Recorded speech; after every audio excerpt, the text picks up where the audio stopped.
Hello बच्चा party. आज की जो वैकेंसी है जिसके बारे में हम बात करने वाले हैं वो है CSIR की नेशनल मेटलर्जिकल लेबोरेटरी।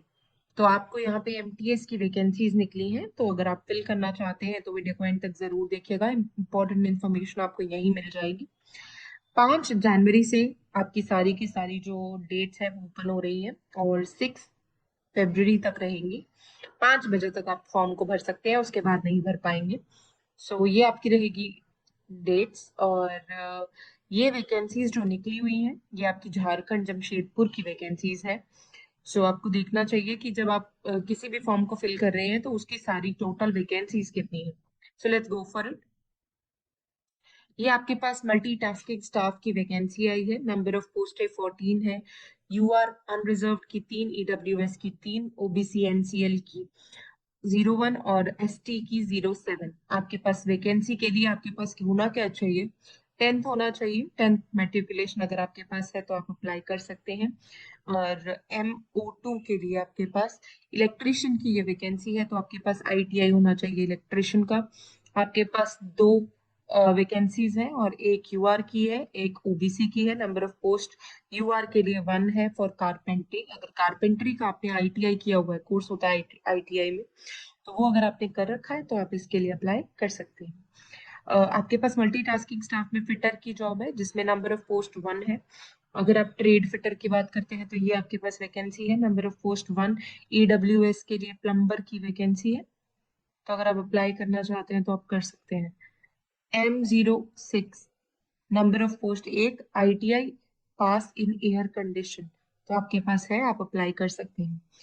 M07 के लिए नंबर ऑफ पोस्ट 2 है, OBC 1, ST 1, ITI pass in computers. अगर आप कंप्यूटर का आपने ऑपरेटर या प्रोग्रामिंग असिस्टेंट का जॉब किया हुआ है, मतलब ITI का सर्टिफिकेट है आपके पास, तो आप अप्लाई कर सकते हैं। इसकी जो पे स्केल है लेवल 1 की पे स्केल होगी। ठीक है, टोटल एलिमेंट्स मिला के आपको 36,000 पर मंथ मिलने वाला है। 25 ईयर्स आपकी एज होने वाली है। ये 7 CPC के हिसाब से बताया हुआ है, अब 8 CPC लगेगा, है ना, आप सबको पता है। तो आप इसके लिए अप्लाई कर सकते हैं अकॉर्डिंगली। ठीक है, चलिए नेक्स्ट पे चलते हैं। तो यहाँ पे हमें नेम ऑफ पोस्ट या कहिए कि अकॉर्डिंगली आपको बताया हुआ है कि आपको किसके लिए करना है। M01 के लिए जो अप्लाई कर रहे हैं उनको मेंटेनेंस करनी है। फिटर की जो, सॉरी, बेसिकली आप क्लेरिकल जॉब्स करेंगे। जो भी वर्क आपको दिया जाएगा आपको वो सब करना पड़ेगा। डिलीवरिंग ऑफ डाक हो गया, फिजिकल मेंटेनेंस ऑफ रिकॉर्ड्स हो गया, upkeep of parks, loans, potted plants, driving of vehicles if in position, अगर आपके पास है तो ड्राइविंग लाइसेंस तो आपको करना पड़ेगा। इसके बाद जो हमारे पास इलेक्ट्रिक के लिए है, इलेक्ट्रिशियन के लिए है, वो बेसिकली इंस्टॉलेशन एंड मेंटेनेंस होगा of electrical machinery equipment and fittings in work places. Construction, repair, restoration and installation आपको करनी पड़ेगी वॉल्स, विंडोज पर। और assisting the supervisor and general fitting work, तो आपको ये सब करना पड़ेगा, एक फिटर को, इलेक्ट्रिशियन को, कारपेंटर को। तो उसका जॉब प्रोफाइल क्लियरली यहाँ पे दिया हुआ है। तो किसी भी फॉर्म को अगर आप भर रहे हैं तो पहले जॉब प्रोफाइल जरूर स्टडी कर लें। ठीक है, और 05 के लिए भी दिया हुआ है, जैसे ही 06 के लिए भी और 07 के लिए भी। तो आप पढ़ सकते हैं कि आप कौन सी वाली वैकेंसी के लिए अप्लाई कर रहे हैं। तो ये आपको ऑलरेडी बताया हुआ है क्लियरली। एसेंशियल क्वालिफिकेशन की अगर बात करें वो हम ऑलरेडी बात कर चुके हैं। 10th चाहिए, ITI चाहिए। अगर आपके पास सर्टिफिकेट है ITI का तो आप इसके लिए एप्लीकेबल है, तो आप इसके लिए अप्लाई कर सकते हैं। ठीक है, शॉर्टलिस्टिंग ऑफ कैंडिडेट्स की अगर मैं बात करूँ तो computer based objective type multiple choice questions होने वाले हैं आपका जो पेपर होगा उसके अंदर। और मीडियम आपका रहेगा, दो आपके पास मीडियम होंगे, हिंदी एंड इंग्लिश। ठीक है, तो आप इन दोनों में से एक को चुन सकते हैं। और स्टैंडर्ड एग्जाम 10th का लेवल का होगा। 150 क्वेश्चंस होंगे, 2 घंटे का पेपर होगा आपका। और जो कैंडिडेट स्क्रिप्ट लेकर आएंगे उनके लिए 2 घंटा 40 मिनट का पेपर होने वाला है। हर घंटे के पीछे 20 मिनट मिलते हैं। तो पेपर में क्या होगा? पेपर आपका MCQ बेस्ड होने वाला है। जर्नल इंटेलिजेंस होगी, क्वांटिटेटिव एप्टीट्यूड होगा, जनरल अवेयरनेस होगी, इंग्लिश लैंग्वेज होगी। तो आप इसके लिए अप्लाई कर सकते हैं। टोटल आपका आएगा, टोटल आपके जो क्वेश्चंस बनेंगे वो 100 क्वेश्चंस बनेंगे। और ये पेपर जो आपके पास होगा वो बेसिकली आपका होगा ये बनेगा 450 मार्क्स का टोटल पेपर हुआ। अब आपको याद रखना है कि 1 mark each for negative marking है for every question. 1 mark each negative marking है, 1/3 होती है। तो 3 मार्क्स का एक क्वेश्चन, 1/3 आपकी नेगेटिव मार्किंग रहेगी, तो वो यहाँ पे आपको क्लियर हो जाएगा।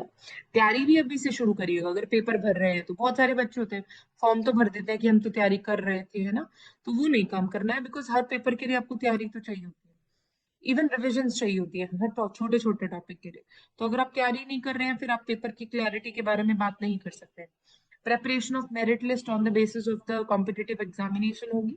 तो जो बच्चा कॉम्पिटिटिव में अच्छा करेगा उसी की ही आगे प्लेसिंग होगी, प्लेसमेंट होगी। ठीक है।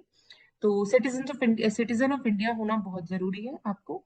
और एज रिलैक्सेशन आपको 18 से 25 ईयर्स दिया हुआ है, बाकी एज रिलैक्सेशन आपको होगा ही होगा। ठीक है।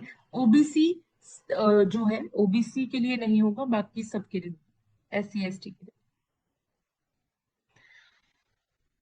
ठीक है। तो ये ध्यान में रखिएगा कि डिक्लेरेशन जो है आपके पास नीचे दिया हुआ है, आप चेक कर सकते हैं। जो भी रिक्वायरमेंट है, ओबीसी के लिए 3 इयर्स, SC ST के लिए 5 इयर्स, तो आप नीचे चेक ऑन कर सकते हैं NCL का। तो वो कंप्लीट आप फॉर्मेट चेक कीजिए और अप्लाई कीजिए। ऐसे बिना बिना ध्यान से ध्यान से पढ़े मत भरिए फॉर्म को। So this is basically the document. मैं ज्यादा डॉक्यूमेंट के अंदर नहीं जाऊंगी। जिनको जो जो रिक्वायर्ड है, अपनी रिक्वायरमेंट के अकॉर्डिंग आप इजीली पढ़ सकते हैं। और पेपर की तैयारी आप कर सकते हैं, बहुत ही इजी है। मैंने पहले भी दे रखी है MTS की तैयारी। जहां तक रही बुक्स की बात, मैं नीचे लिंक में डाल दूंगी और पुरानी वीडियो भी लिंक में डाल दूंगी। तो आप तैयारी के लिए वहां पे रेफर कर सकते हैं। ठीक है। आपको वेबसाइट पे जाना है, अपना फॉर्म भरना है। और ये वेबसाइट यहाँ पे क्लियरली दी हुई है। So go on the website, by 5 and fill the form. ठीक है। ज्यादा कुछ है नहीं इसमें। बाकी बेसिक डिटेल्स आप जैसे ही दूसरे फॉर्म्स भरते हैं, वो बेसिक डिटेल्स यहाँ पर भी है। So you have to be very clear about it. ठीक है। ये आपको सारी बेसिक डिटेल्स दे रखी है। बस ध्यान रखिएगा कि आपको 6 फरवरी से पहले जाके इसको फिल ऑन कर देना है। These are all the basic details that are involved in the paper. ये आपके एनेक्स्टर्स हैं, आप चेक कर सकते हैं। SC ST या कोई भी आप उसमें है। ठीक है। और एप्लीकेशन फी रह गई थी, तो एप्लीकेशन फी 500 रुपीज है। आपको ऑनलाइन जाके भरनी है। तो आप फिल ऑन कर सकते हैं। एप्लीकेशन फी 500 है। तो 500 बेसिकली सबके लिए है, SC ST के लिए नहीं होगी। तो प्लीज इसको फिल ऑन कर दीजिएगा। और SC ST और PW कैंडिडेट्स और विमेन और CSIR के एम्प्लॉयज जो शिफ्ट करना चाहते हैं, उनके लिए भी कोई फीस नहीं होने वाली। So all the very best. अगर आपको लगता है कि आप इसके लिए एलिजिबल है, आपको भरना चाहिए, तो मेरे हिसाब से go for it. And this is a great opportunity. जो लोग वहां रहते हैं उनके लिए ज्यादा बेहतर है। ठीक है। MTS की पोस्ट इजी पेपर होता है, तो आप आराम से इसको क्लियर कर सकते हैं।